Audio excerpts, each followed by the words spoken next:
Psaume 23. Le Seigneur est mon berger, je ne manque de rien. Il me fait reposer dans des pâturages verts, il me conduit près des eaux tranquilles. Il rafraîchit mon âme, il me guide sur les sentiers droits pour l'amour de son nom. Même si je marche dans la vallée la plus sombre, je ne crains aucun mal, car tu es avec moi, ta houlette et ton bâton me réconfortent. Tu prépares une table devant moi en présence de mes ennemis. Tu oins ma tête d'huile, ma coupe déborde. Sûrement, ta bonté et ton amour me suivront tous les jours de ma vie, et j'habiterai dans la maison du Seigneur pour toujours. Ésaïe chapitre 26. En ce jour, ce cantique sera chanté dans le pays de Juda. Nous avons une ville forte. Dieu fait du salut ses murs et ses remparts. Ouvrez les portes afin que la nation juste puisse entrer, la nation qui garde la foi. Tu garderas dans une paix parfaite ceux dont l'esprit est ferme, parce qu'ils se confient en toi. Confiez-vous dans le Seigneur pour toujours, car le Seigneur lui-même, est le rocher éternel. Il humilie ceux qui habitent en haut. Il abaisse la ville élevée, il la nivelle jusqu'au sol et la jette dans la poussière. Des pieds la foule, les pieds des opprimés, les pas des pauvres. Le sentier du juste est uni. Toi, le droit, tu rends droit le chemin du juste. Oui, Seigneur, marchant dans le chemin de tes lois, nous t'attendons. Ton nom et ton renom sont le désir de nos cœurs. Mon âme aspire à toi dans la nuit. Le matin, mon esprit languit après toi. Quand tes jugements viennent sur la terre, les habitants du monde apprennent la justice. Mais quand la grâce est montrée aux méchants, il n'apprend pas la justice. Même dans un pays d'honnêteté, il continue à faire le mal et ne considère pas la majesté du Seigneur. Seigneur, ta main est levée haut, mais il ne la voit pas. Qu'il voie ton zèle pour ton peuple et soit couvert de honte, que le feu réservé à tes ennemis les consume. Seigneur, tu établis la paix pour nous. Tout ce que nous avons accompli, tu l'as fait pour nous. Seigneur notre Dieu, d'autres seigneurs en dehors de toi ont régné sur nous, mais ton nom seul, nous l'honorons. Ils sont maintenant morts, ils ne vivent plus, leurs esprits ne se lèvent pas. Tu les as punis et amenés à la ruine, tu as effacé tout souvenir d'eux. Tu as agrandi la nation, Seigneur, tu as agrandi la nation. Tu t'es acquis de la gloire, tu as étendu toutes les frontières du pays. Seigneur, ils sont venus à toi dans leur détresse. Quand tu les disciplinais, ils pouvaient à peine murmurer une prière. Comme une femme enceinte sur le point d'accoucher se tord et crie dans sa douleur, ainsi étions-nous en ta présence, Seigneur. Nous étions enceints, nous nous tordions dans le travail, mais nous avons donné naissance au vent. Nous n'avons pas apporté le salut à la terre, et les habitants du monde ne sont pas venus à la vie. Mais tes morts vivront, Seigneur, leurs corps se lèveront. Que ceux qui habitent dans la poussière se réveillent et poussent des cris de joie. Ta rosée est comme la rosée du matin. La terre donnera naissance à ses morts. Allez, mon peuple, entrez dans vos chambres et fermez les portes derrière vous. Cachez-vous pour un peu de temps jusqu'à ce que sa colère soit passée. Voyez, le Seigneur sort de sa demeure pour punir les habitants de la terre pour leurs péchés. La terre révélera le sang versé sur elle. La terre ne cachera plus ses tués. Jean chapitre 14. Ne laissez pas vos cœurs être troublés. Vous croyez en Dieu, croyez aussi en moi. La maison de mon Père a de nombreuses chambres. Si ce n'était pas ainsi, vous aurais-je dit que je vais là pour vous préparer une place? Et si je vais et prépare une place pour vous, je reviendrai et vous prendrez avec moi, afin que vous soyez aussi où je suis. Vous connaissez le chemin vers le lieu où je vais. Thomas lui dit, Seigneur, nous ne savons pas où tu vas, alors comment pouvons-nous connaître le chemin? Jésus répondit, Je suis le chemin, la vérité et la vie. Personne ne vient au Père si ce n'est par moi. Si vous me connaissez vraiment, vous connaîtrez mon Père aussi. Désormais, vous le connaissez et l'avez vu. Philippe dit, Seigneur, montre-nous le Père, et cela nous suffira. Jésus répondit, Ne me connais-tu pas, Philippe, même après que j'ai été parmi vous si longtemps? Quiconque m'a vu a vu le Père. Comment peux-tu dire, montre-nous le Père? Ne crois-tu pas que je suis dans le Père et que le Père est en moi? Les paroles que je vous dis, je ne les dis pas de ma propre autorité, c'est plutôt le Père vivant en moi qui fait son œuvre. Croyez-moi quand je dis que je suis dans le Père et que le Père est en moi, ou du moins croyez sur l'évidence des œuvres elles-mêmes. Vraiment, Je vous le dis, quiconque croit en moi fera les œuvres que j'ai faites, et ils en feront de plus grandes encore, parce que je vais au Père. Et je ferai tout ce que vous demanderez en mon nom, afin que le Père soit glorifié dans le Fils. Vous pouvez me demander n'importe quoi en mon nom, et je le ferai. Si vous m'aimez, gardez mes commandements, et je demanderai au Père, et il vous donnera un autre défenseur pour vous aider et être avec vous pour toujours, l'Esprit de vérité. Le monde ne peut pas l'accepter parce qu'il ne le voit ni ne le connaît, mais vous le connaissez, car il vit avec vous et sera en vous. Je ne vous laisserai pas orphelin, je viendrai à vous. Avant longtemps, le monde ne me verra plus, mais vous me verrez. Parce que je vis, vous vivrez aussi. Ce jour-là, vous réaliserez que je suis dans mon Père, et vous êtes en moi, et je suis en vous. Quiconque a mes commandements et les garde est celui qui m'aime. Celui qui m'aime sera aimé de mon Père, et moi aussi je l'aimerai et me montrerai à lui. Alors Judas, pas Judas Iscariote, dit, « Mais Seigneur, pourquoi as-tu l'intention de te montrer à nous et non au monde ?» Jésus répondit, « Quiconque m'aime obéira à mon enseignement. Mon Père l'aimera et nous viendrons à lui et ferons notre demeure avec lui. Quiconque ne m'aime pas n'obéira pas à mon enseignement. Ces paroles que vous entendez ne sont pas les miennes. Elles appartiennent au Père qui m'a envoyé. Tout cela, je l'ai dit pendant que j'étais encore avec vous. Mais le Défenseur, le Saint-Esprit que le Père enverra en mon nom, vous enseignera toutes choses et vous rappellera tout ce que je vous ai dit. Je vous laisse la paix, je vous donne ma paix. Je ne vous donne pas comme le monde donne. Ne laissez pas vos cœurs être troublés et n'ayez pas peur. Vous m'avez entendu dire, je m'en vais et je reviens vers vous. Si vous m'aimiez, vous seriez heureux que je vais au Père, car le Père est plus grand que moi. Je vous l'ai dit maintenant avant que cela n'arrive, afin que quand cela arrivera, vous croyiez. Je ne dirai pas beaucoup plus à vous, car le prince de ce monde vient. Il n'a aucun pouvoir sur moi, mais il vient afin que le monde apprenne que j'aime le Père et que je fais exactement ce que mon Père m'a commandé. Venez maintenant, partons. Philippiens chapitre 4. Par conséquent, mes frères et sœurs que j'aime et pour qui je languis, ma joie et ma couronne, tenez ferme dans le Seigneur de cette façon, chers amis. Je supplie Euodia et je supplie Syntyché d'être du même avis dans le Seigneur. Oui, et je te demande, mon vrai compagnon, aide ces femmes, puisqu'elles ont lutté à mes côtés pour la cause de l'Évangile, avec Clément et le reste de mes collaborateurs, dont les noms sont dans le livre de vie. Réjouissez-vous dans le Seigneur toujours. Je le dirai encore, réjouissez-vous. Que votre douceur soit évidente pour tous. Le Seigneur est proche. Ne soyez anxieux de rien, mais en toute situation, par la prière et la supplication avec action de grâce, présentez vos demandes à Dieu. Et la paix de Dieu, qui surpasse toute intelligence, gardera vos cœurs et vos esprits en Christ Jésus. Enfin, frères et sœurs, tout ce qui est vrai, tout ce qui est noble, tout ce qui est droit, tout ce qui est pur, tout ce qui est aimable, tout ce qui est admirable, si quelque chose est excellent ou digne de louange, pensez à de telles choses. Tout ce que vous avez appris, ou reçu, ou entendu de moi, ou vu en moi, mettez-le en pratique, et le Dieu de paix sera avec vous. J'ai grandement réjoui dans le Seigneur qu'enfin vous ayez renouvelé votre souci pour moi.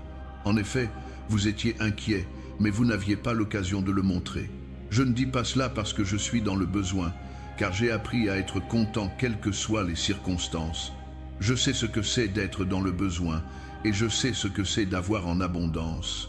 J'ai appris le secret d'être content dans n'importe quelle situation, que je sois bien nourri ou affamé, que je vive dans l'abondance ou dans le manque. Je peux tout cela par celui qui me donne la force. Pourtant, c'était bien de votre part de partager mes troubles. De plus, comme vous le savez, Philippiens, dans les premiers jours de votre connaissance de l'Évangile, quand je suis parti de Macédoine, aucune église n'a partagé avec moi dans l'affaire de donner et recevoir, sauf vous seul. Car même quand j'étais à Thessalonique, vous m'avez envoyé de l'aide plus d'une fois quand j'étais dans le besoin. Non pas que je désire vos dons, ce que je désire, c'est que plus soit crédité à votre compte. J'ai reçu le paiement intégral et j'ai plus qu'assez. Je suis amplement pourvu maintenant que j'ai reçu d'Épaphrodite les dons que vous avez envoyés. Ils sont une offrande parfumée, un sacrifice acceptable, agréable à Dieu. Et mon Dieu pourvoira à tous vos besoins selon les richesses de sa gloire en Christ Jésus. À notre Dieu et Père soit la gloire pour toujours et à jamais. Amen. Saluez tout le peuple de Dieu en Christ Jésus. Les frères et sœurs qui sont avec moi vous envoient des salutations.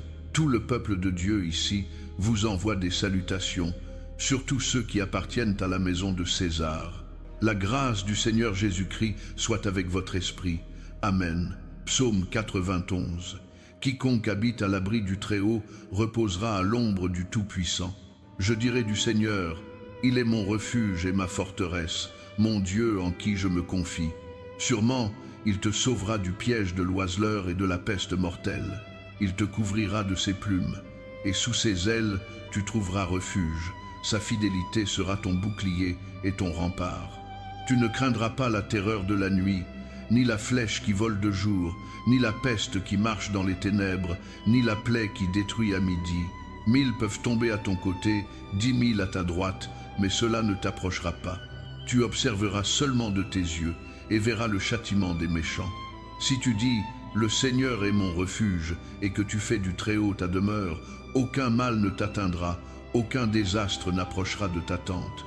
Car il commandera à ses anges à ton sujet de te garder dans toutes tes voies. Ils te porteront dans leurs mains afin que tu ne heurtes pas ton pied contre une pierre. Tu marcheras sur le lion et le cobra, tu piétineras le grand lion et le serpent. Parce qu'il m'aime, dit le Seigneur, je le délivrerai, je le protégerai, car il reconnaît mon nom. Il m'invoquera et je lui répondrai. Je serai avec lui dans le trouble, je le délivrerai et l'honorerai. Avec une longue vie, je le satisferai et lui montrerai mon salut. Matthieu 11. Après que Jésus eut fini d'instruire ses 12 disciples, il partit de là pour enseigner et prêcher dans les villes de Galilée. Quand Jean, qui était en prison, entendit parler des actes du Messie, il envoya ses disciples pour lui demander « Es-tu celui qui doit venir ou devons-nous en attendre un autre ?» Jésus répondit « Allez rapporter à Jean ce que vous entendez et voyez. Les aveugles recouvrent la vue, les boiteux marchent, ceux qui ont la lèpre sont purifiés, les sourds entendent, les morts sont ressuscités, et la bonne nouvelle est proclamée aux pauvres. Heureux celui qui ne trébuche pas à cause de moi. » Comme les disciples de Jean s'en allaient, Jésus commença à parler à la foule au sujet de Jean. « Qu'êtes-vous allé voir dans le désert? Un roseau agité par le vent? Sinon, qu'êtes-vous allé voir? Un homme vêtu de vêtements fins? Non. Ceux qui portent des vêtements fins sont dans les palais des rois. Alors qu'êtes-vous allé voir? Un prophète? Oui, je vous le dis, et plus qu'un prophète, c'est celui dont il est écrit. J'enverrai mon messager devant toi, qui préparera ton chemin devant toi. Vraiment, je vous le dis, parmi ceux nés de femmes, il n'en est pas surgi de plus grand que Jean-Baptiste. Pourtant, quiconque est le moindre dans le royaume des cieux est plus grand que lui. Depuis les jours de Jean-Baptiste jusqu'à maintenant, le royaume des cieux a été soumis à la violence, et des gens violents s'en emparent, car tous les prophètes et la loi ont prophétisé jusqu'à Jean. Et si vous êtes disposés à l'accepter, il est l'Élie qui devait venir. Que celui qui a des oreilles entende. À quoi comparerai-je cette génération? Ils sont comme des enfants assis sur les places et appelant les autres. Nous avons joué de la flûte pour vous, et vous n'avez pas dansé. Nous avons chanté un chant funèbre, et vous n'avez pas pleuré. Car Jean est venu ni mangeant ni buvant, et ils disent, il a un démon. Le Fils de l'homme est venu mangeant et buvant, et ils disent, voici un glouton et un ivrogne, un ami des publicains et des pécheurs. Mais la sagesse est prouvée juste par ses actes. Alors Jésus commença à dénoncer les villes dans lesquelles la plupart de ses miracles avaient été accomplis, parce qu'elles ne se sont pas repenties. Malheur à toi, Chorazin, malheur à toi, Bethsaïda. Car si les miracles qui ont été accomplis en vous l'avaient été à Tyr et à Sidon, elles se seraient repenties depuis longtemps dans le sac et la cendre. Mais je vous le dis, ce sera plus supportable pour Tyr et Sidon au jour du jugement que pour vous. Et toi, Capernaum, seras-tu élevé jusqu'aux cieux? Non, tu descendras jusqu'à Hadès. Car si les miracles qui ont été accomplis en toi l'avaient été à Sodome, elles seraient restées jusqu'à ce jour. Mais je vous le dis que ce sera plus supportable pour Sodome au jour du jugement que pour toi. » À ce moment-là, Jésus dit, « Je te loue, Père, Seigneur du ciel et de la terre, parce que tu as caché ces choses aux sages et aux savants et les as révélées aux petits-enfants. Oui, Père, car c'est ce qui t'a plu. Toutes choses m'ont été remises par mon Père. Personne ne connaît le Fils si ce n'est le Père, et personne ne connaît le Père si ce n'est le Fils, et ceux à qui le Fils choisit de le révéler. Venez à moi, vous tous qui êtes fatigués et chargés, et je vous donnerai du repos. Prenez mon joug sur vous et apprenez de moi, car je suis doux et humble de cœur, et vous trouverez du repos pour vos âmes. Car mon joug est aisé et mon fardeau est léger. » Psaume 121. Je lève mes yeux vers les montagnes. D'où vient mon secours? Mon secours vient du Seigneur, le Créateur du ciel et de la terre. Il ne laissera pas ton pied glisser. Celui qui veille sur toi ne sommeillera pas. En effet, celui qui veille sur Israël ne sommeillera ni ne dormira. Le Seigneur veille sur toi, le Seigneur est ton ombre à ta droite. Le soleil ne te nuira pas de jour, ni la lune de nuit. Le Seigneur te gardera de tout mal, il veillera sur ta vie. Le Seigneur veillera sur tes allées et venues, maintenant et pour toujours. 2 Corinthiens, chapitre 1. Paul, apôtre de Christ Jésus par la volonté de Dieu, et Timothée notre frère, à l'Église de Dieu qui est à Corinthe, avec tout son peuple saint dans toute l'Achaïe. Grâce et paix à vous de la part de Dieu notre Père et du Seigneur Jésus-Christ. Loué soit le Dieu et Père de notre Seigneur Jésus-Christ, le Père des compassions et le Dieu de tout réconfort, qui nous réconforte dans toutes nos tribulations, afin que nous puissions réconforter ceux qui sont dans n'importe quelle tribulation, avec le réconfort que nous recevons nous-mêmes de Dieu. Car tout comme nous partageons abondamment les souffrances de Christ, ainsi notre réconfort abonde par Christ. Si nous sommes affligés, c'est pour votre réconfort et votre salut. Si nous sommes réconfortés, c'est pour votre réconfort, qui produit en vous une endurance patiente des mêmes souffrances que nous souffrons. Et notre espérance pour vous est ferme, parce que nous savons que tout comme vous partagez nos souffrances, ainsi vous partagez notre réconfort. Nous ne voulons pas que vous soyez ignorants, frères et sœurs, des tribulations que nous avons éprouvées dans la province d'Asie. Nous étions sous une grande pression, bien au-delà de notre capacité à endurer, au point que nous désespérions de la vie elle-même. En effet, nous sentions que nous avions reçu la sentence de mort. Mais cela est arrivé afin que nous ne nous fions pas à nous-mêmes, mais à Dieu qui ressuscite les morts. Il nous a délivrés d'un tel péril mortel, et il nous délivrera encore. Sur lui, nous avons placé notre espérance qu'il continuera à nous délivrer, tandis que vous nous aidez par vos prières. Alors beaucoup rendront grâce pour nous, à cause de la faveur gracieuse accordée en réponse aux prières de beaucoup. Maintenant, voici notre gloire. Notre conscience témoigne que nous nous sommes conduits dans le monde, et surtout dans nos relations avec vous, avec intégrité et sincérité divine. Nous l'avons fait en nous fiant non à la sagesse mondaine, mais à la grâce de Dieu. Car nous ne vous écrivons rien que vous ne puissiez lire ou comprendre.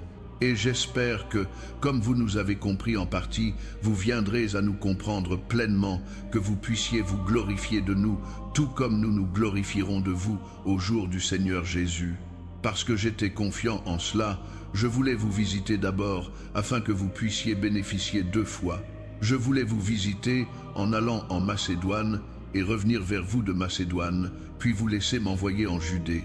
Étais-je inconstant quand j'avais l'intention de faire cela, ou est-ce que je fais mes plans d'une manière mondaine, afin que dans le même souffle je dise à la fois oui, oui et non, non? Mais aussi sûrement que Dieu est fidèle, notre message pour vous n'est pas oui et non, car le Fils de Dieu, Jésus-Christ, qui a été prêché parmi vous, par nous, par moi, Silas et Timothée, n'était pas oui et non, mais en lui cela a toujours été oui. Car peu importe combien de promesses Dieu a faites, elles sont oui en Christ, et ainsi par lui, l'amen est prononcée par nous pour la gloire de Dieu. Maintenant, c'est Dieu qui nous fait, nous et vous, tenir ferme en Christ. Il nous a oints, a mis son sceau de propriété sur nous, et a mis son esprit dans nos cœurs comme un dépôt garantissant ce qui est à venir. J'appelle Dieu comme témoin, et je mise ma vie là-dessus, que c'était pour vous épargner que je ne suis pas retourné à Corinthe. Non pas que nous dominions sur votre foi, mais nous travaillons avec vous pour votre joie, parce que c'est par la foi que vous tenez ferme. Psaume 62. Vraiment, mon âme trouve le repos en Dieu, mon salut vient de lui. Vraiment, il est mon rocher et mon salut, il est ma forteresse, je ne serai jamais ébranlé. Combien de temps m'assaillerez-vous? Vous tous, me jetteriez-vous à bas, ce mur penché, cette clôture chancelante? Sûrement, ils ont l'intention de me renverser de ma position élevée. Ils se délectent des mensonges. De leur bouche, ils bénissent, mais dans leur cœur, ils maudissent. Oui, mon âme, trouve le repos en Dieu. Mon espérance vient de lui.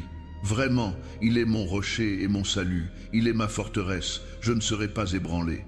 Mon salut et mon honneur dépendent de Dieu. Il est mon puissant rocher, mon refuge. Faites-lui confiance en tout temps, vous, le peuple. Versez vos cœurs devant lui, car Dieu est notre refuge. Sûrement, les gens de basse naissance ne sont qu'un souffle. Les gens de haute naissance ne sont qu'un mensonge. Si on les pèse sur une balance, ils ne sont rien.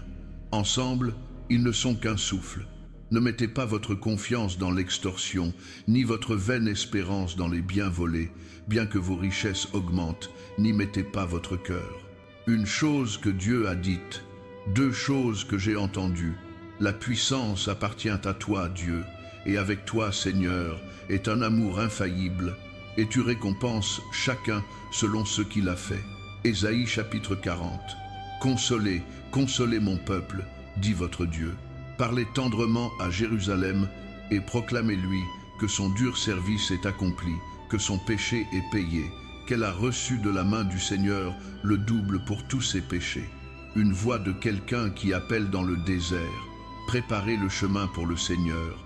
Rendez droit dans le désert un chemin pour notre Dieu. Toute vallée sera élevée, toute montagne et colline abaissée. Le sol inégal deviendra plat, les lieux escarpés deviendront une plaine. Et la gloire du Seigneur sera révélée, et tous les gens la verront ensemble, car la bouche du Seigneur l'a dit. Une voix dit, crie. Et j'ai dit, que dois-je crier? Tous les gens sont comme l'herbe, et toute leur fidélité est comme les fleurs des champs. L'herbe se fane et les fleurs tombent, parce que le souffle du Seigneur souffle sur elle. Sûrement, les gens sont de l'herbe.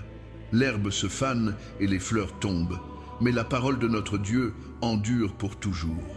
Toi qui apportes de bonnes nouvelles à Sion, monte sur une haute montagne. Toi qui apportes de bonnes nouvelles à Jérusalem, élève ta voix avec un cri.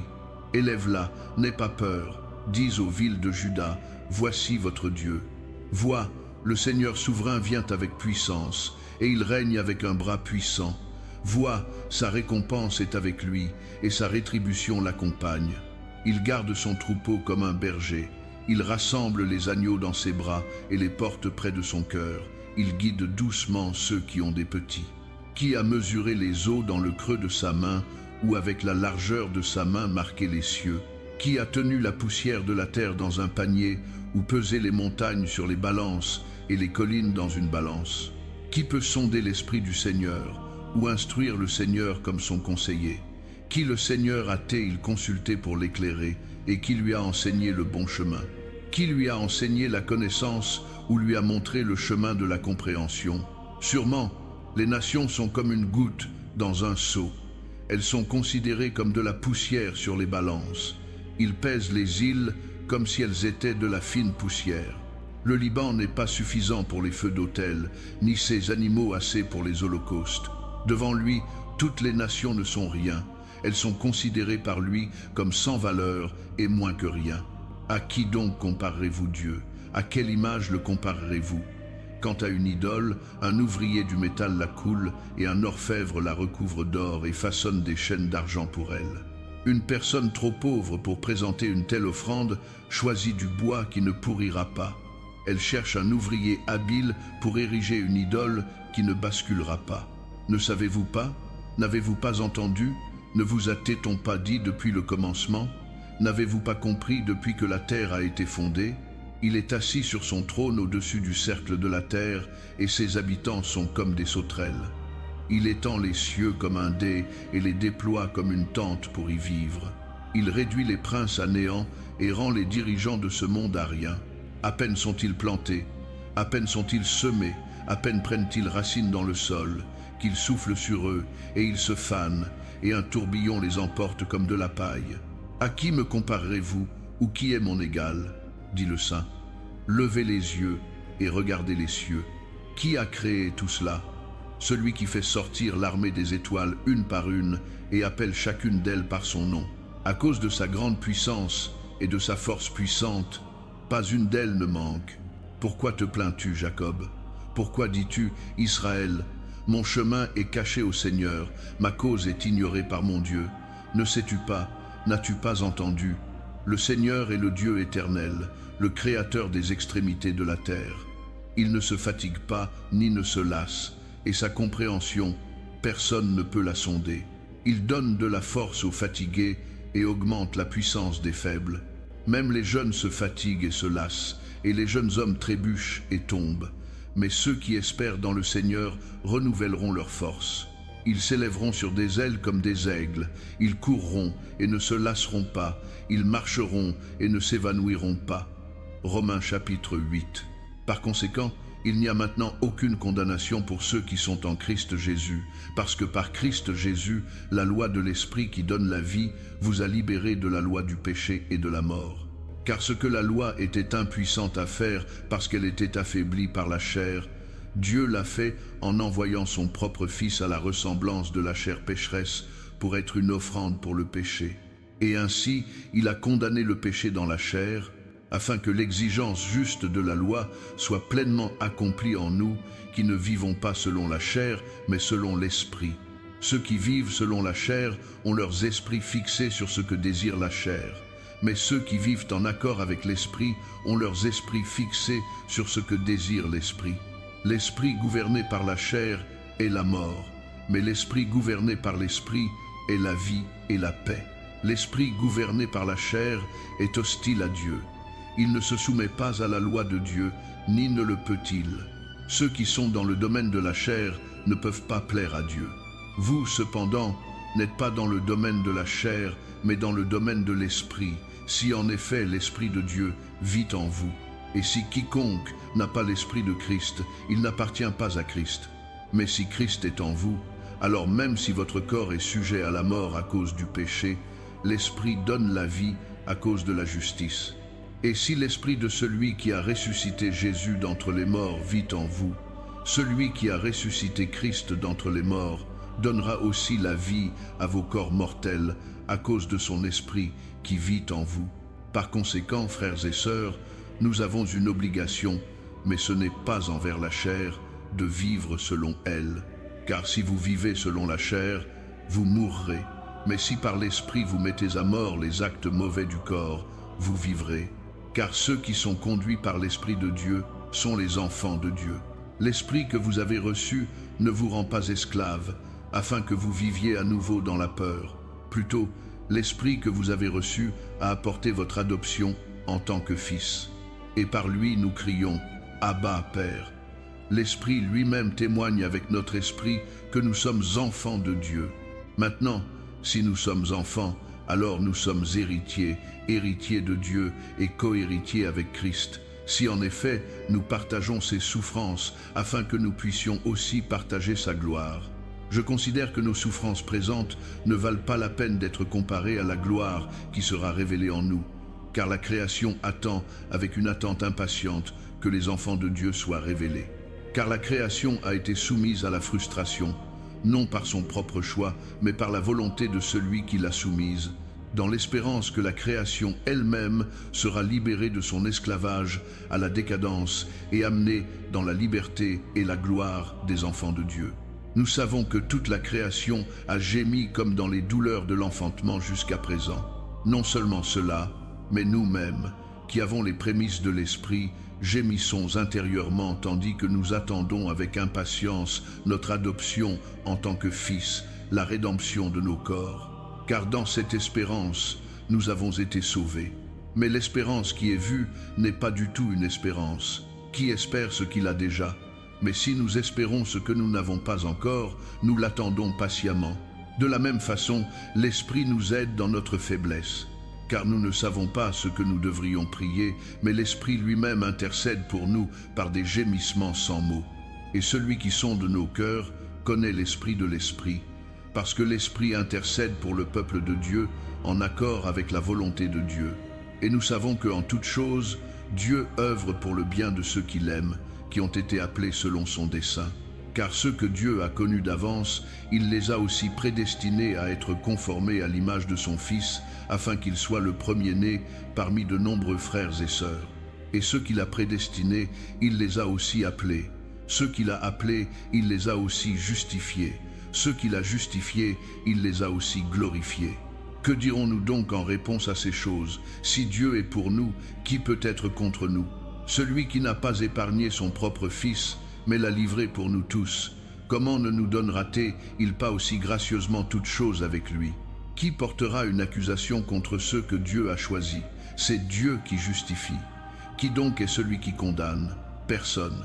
Christ Jésus qui est mort, plus que cela, qui a été ressuscité à la vie, est à la droite de Dieu et intercède aussi pour nous. Qui nous séparera de l'amour de Christ? La tribulation, ou la détresse, ou la persécution, ou la famine, ou la nudité, ou le danger, ou l'épée, comme il est écrit. Pour ton amour, nous affrontons la mort toute la journée. Nous sommes considérés comme des brebis à abattre. Non, dans toutes ces choses, nous sommes plus que vainqueurs par celui qui nous a aimés. Car je suis convaincu que ni la mort, ni la vie, ni les anges, ni les démons, ni le présent, ni l'avenir, ni aucune puissance, ni la hauteur, ni la profondeur, ni rien d'autre dans toute la création ne pourra nous séparer de l'amour de Dieu qui est en Christ Jésus notre Seigneur. Psaume 46. Dieu est notre refuge et notre force, un secours toujours présent dans le trouble. Par conséquent, nous ne craindrons pas, même si la terre s'effondre et que les montagnes tombent au cœur de la mer, même si ses eaux rugissent et écument et que les montagnes tremblent avec leur houle. Il y a un fleuve dont les courants réjouissent la ville de Dieu, le lieu saint où habite le Très-Haut. Dieu est au milieu d'elle, elle ne tombera pas, Dieu l'aidera au lever du jour. Les nations sont en tumulte, les royaumes tombent, il élève sa voix, la terre fond. Le Seigneur Tout-Puissant est avec nous, le Dieu de Jacob est notre forteresse. Venez et voyez ce que le Seigneur a fait, les désolations qu'il a apportées sur la terre. Il fait cesser les guerres jusqu'aux extrémités de la terre. Il brise l'arc et brise la lance. Il brûle les boucliers avec le feu. Il dit, « Arrêtez et sachez que je suis Dieu. Je serai exalté parmi les nations, je serai exalté sur la terre. Le Seigneur Tout-Puissant est avec nous. Le Dieu de Jacob est notre forteresse. » Psaume 37. Ne t'irrite pas à cause de ceux qui sont mauvais, ni n'envie ceux qui font le mal. Car comme l'herbe, ils se faneront bientôt, comme les plantes vertes, ils mourront bientôt. Confie-toi dans le Seigneur et fais le bien. Habite le pays et jouis d'un pâturage sûr. Prends ton plaisir dans le Seigneur et il te donnera les désirs de ton cœur. Remets ton chemin au Seigneur, confie-toi en lui et il le fera. Il fera briller ta récompense juste comme l'aurore, ta vindication comme le soleil de midi. Tiens-toi tranquille devant le Seigneur et attends-le patiemment. Ne t'irrite pas quand les gens réussissent dans leur voie, quand ils exécutent leurs plans méchants.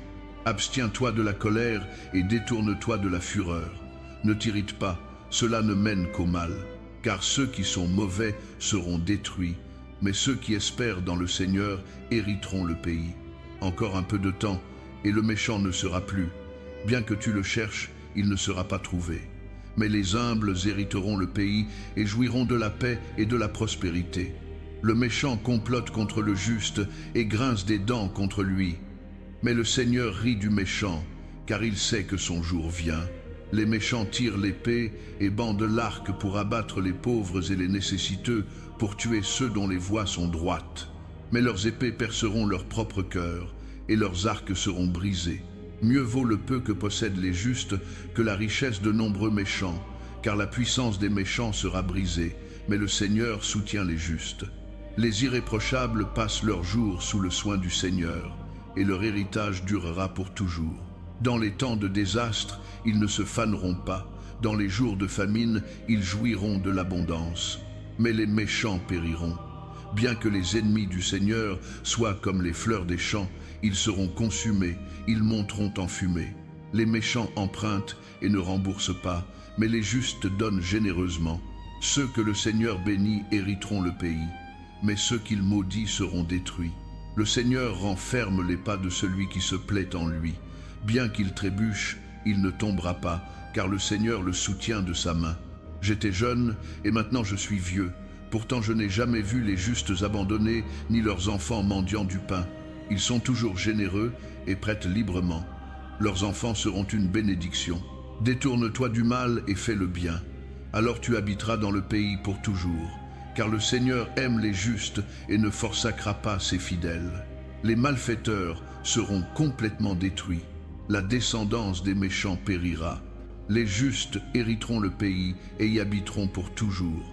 La bouche des justes profère la sagesse et leur langue parle ce qui est juste. La loi de leur Dieu est dans leur cœur. Leurs pieds ne glissent pas. Les méchants guettent le juste, intentant de le mettre à mort. Mais le Seigneur ne les laissera pas au pouvoir des méchants, ni ne les laissera condamner quand ils seront jugés. Espère dans le Seigneur et garde son chemin. Il t'exaltera pour hériter le pays. Quand les méchants seront détruits, tu le verras. J'ai vu un méchant et impitoyable homme florissant comme un arbre natif luxuriant, mais il a bientôt disparu et n'était plus. Bien que je l'ai cherché, il ne pouvait être trouvé. Considère l'irréprochable, observe le droit. Un avenir attend ceux qui cherchent la paix, mais tous les pécheurs seront détruits. Il n'y aura pas d'avenir pour les méchants. Le salut des justes vient du Seigneur. Il est leur forteresse au temps du trouble. Le Seigneur les aide et les délivre. Il les délivre des méchants et les sauve, parce qu'ils se réfugient en lui. Ésaïe chapitre 41. Soyez silencieux devant moi, vous îles, que les nations renouvellent leur force, qu'elles s'avancent et parlent. Rencontrons-nous ensemble au lieu du jugement. Qui a suscité quelqu'un de l'Est, l'appelant dans la justice à son service? Il livre les nations à lui et soumet les rois devant lui. Il les réduit en poussière avec son épée, en paille emportée par le vent avec son arc. Il les poursuit et avance indemne par un chemin que ses pieds n'ont pas parcouru auparavant.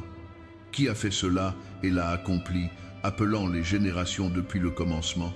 Moi, le Seigneur, avec les premiers d'entre eux et avec les derniers, je suis lui. Les îles l'ont vu et craignent. Les extrémités de la terre tremblent. Elles s'approchent et viennent en avant. Elles cèdent mutuellement et disent à leurs compagnons, « Sois fort ». L'ouvrier du métal encourage l'orfèvre, et celui qui lisse avec le marteau encourage celui qui frappe l'enclume. L'un dit de la soudure, « C'est bon », l'autre cloue l'idole, afin qu'elle ne bascule pas.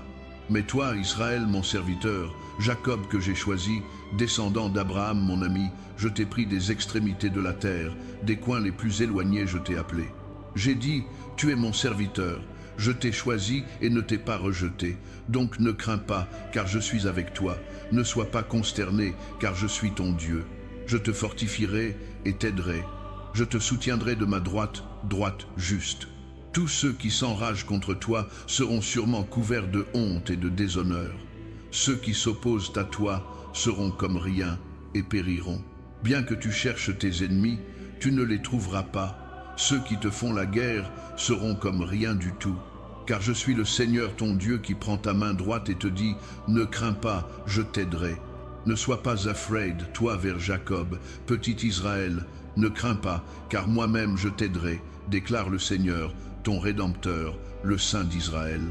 Vois, je te ferai comme un traîneau à battre neuf et tranchant avec de nombreuses dents. Tu battras les montagnes et les écraseras, et réduiras les collines en paille. Tu les vanneras, le vent les emportera, et une rafale les soufflera au loin. Mais toi, tu te réjouiras dans le Seigneur, et te glorifieras dans le Saint d'Israël. Les pauvres et les nécessiteux cherchent de l'eau, mais il n'y en a pas. Leurs langues sont sèches de soif. Mais moi, le Seigneur, je leur répondrai. Moi, le Dieu d'Israël, je ne les abandonnerai pas. Je ferai couler des rivières sur des hauteurs stériles et des sources dans les vallées. Je transformerai le désert en étang d'eau et le sol desséché en source.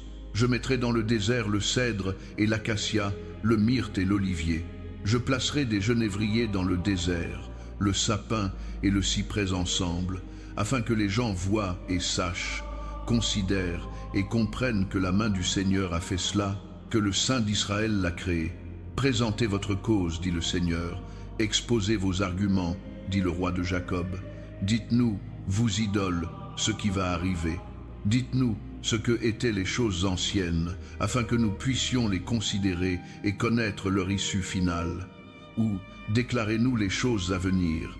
Dites-nous ce que réserve l'avenir, afin que nous sachions que vous êtes des dieux. Faites quelque chose, que ce soit bon ou mauvais, afin que nous soyons consternés et remplis de crainte. Mais vous êtes moins que rien, et vos œuvres sont complètement sans valeur. Quiconque vous choisit est détestable. J'ai suscité quelqu'un du nord, et il vient, un du lever du soleil, qui invoque mon nom. Il piétine les dirigeants comme s'ils étaient du mortier, comme si c'était un potier piétinant l'argile. Qui l'a dit depuis le commencement afin que nous puissions le savoir, ou d'avance afin que nous puissions dire « il avait raison ».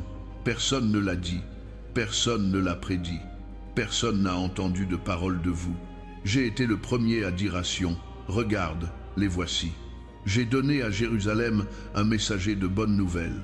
Je regarde, mais il n'y a personne, personne parmi les dieux pour donner conseil, personne pour donner réponse quand je demande. Voyez, ils sont tous faux, leurs actes ne valent rien, leurs images ne sont que vent et confusion. Psaume 34. Je bénirai le Seigneur en tout temps, sa louange sera toujours sur mes lèvres.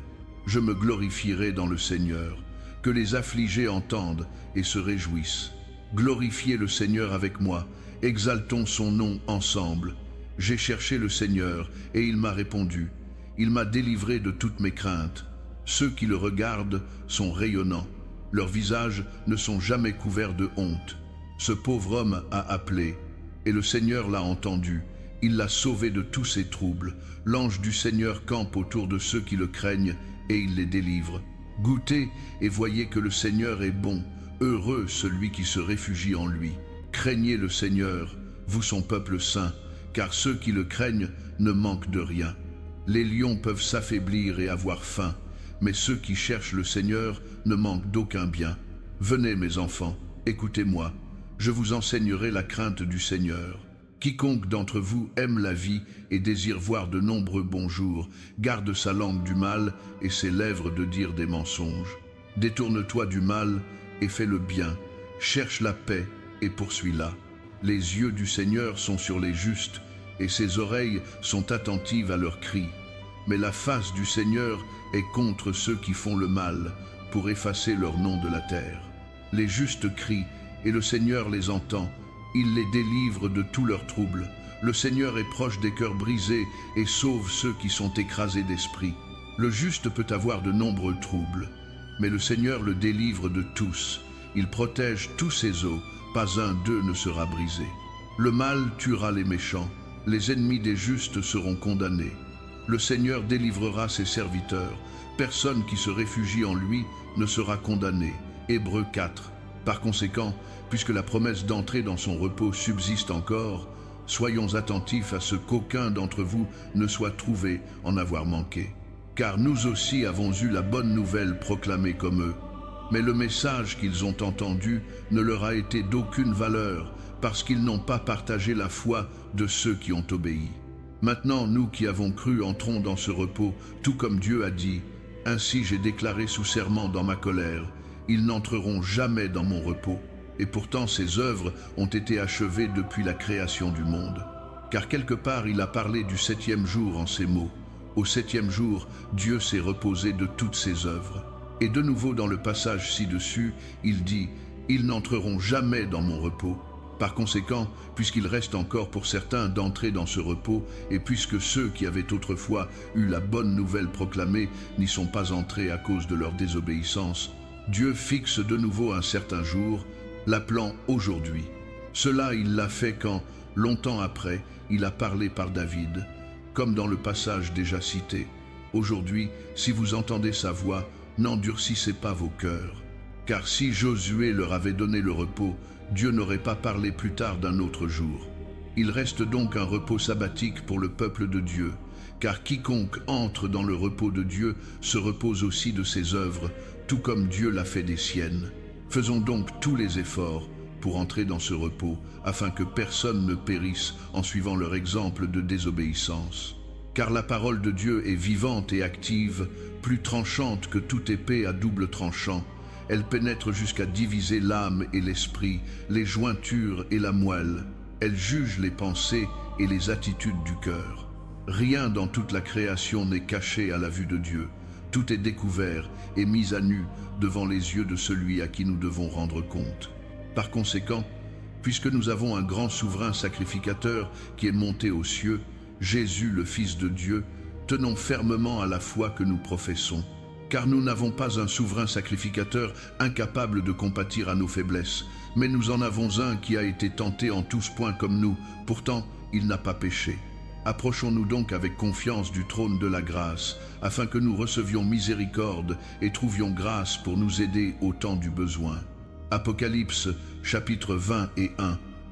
Alors j'ai vu un nouveau ciel et une nouvelle terre, car le premier ciel et la première terre avaient disparu, et il n'y avait plus de mer. J'ai vu la ville sainte, la nouvelle Jérusalem, descendant du ciel de Dieu, préparée comme une mariée magnifiquement vêtue pour son mari. Et j'ai entendu une voix forte du trône disant : « Voyez, la demeure de Dieu est maintenant parmi les gens, et il habitera avec eux. Ils seront son peuple, et Dieu lui-même sera avec eux, et sera leur Dieu. Il essuiera toute larme de leurs yeux. Il n'y aura plus de mort, ni de deuil, ni de cri, ni de douleur, car l'ancien ordre des choses a disparu. Celui qui était assis sur le trône dit : Je fais toutes choses nouvelles. Puis il dit : Écris cela, car ces paroles sont dignes de confiance et vraies.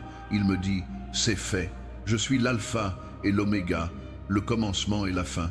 À celui qui a soif, je donnerai de l'eau sans coût de la source de l'eau de la vie.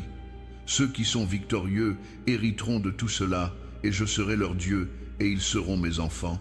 Mais les lâches, les incrédules, les vils, les meurtriers, les immoraux sexuels, ceux qui pratiquent les arts magiques, les idolâtres et tous les menteurs, ils seront consignés au lac de feu brûlant de soufre. C'est la seconde mort. L'un des 7 anges qui avaient les 7 coupes pleines des 7 derniers fléaux vint et me dit : Viens, je te montrerai la mariée, l'épouse de l'agneau. Et il me transporta en esprit sur une montagne grande et haute, et me montra la ville sainte, Jérusalem, descendant du ciel de Dieu. Elle brillait de la gloire de Dieu, et son éclat était comme celui d'un joyau très précieux, comme un jaspe clair comme du cristal. Elle avait une grande muraille haute, avec 12 portes, et avec 12 anges aux portes. Sur les portes étaient écrits les noms des 12 tribus d'Israël. Il y avait 3 portes à l'est, 3 au nord, 3 au sud et 3 à l'ouest. La muraille de la ville avait 12 fondations, et sur elle étaient les noms des 12 apôtres de l'agneau.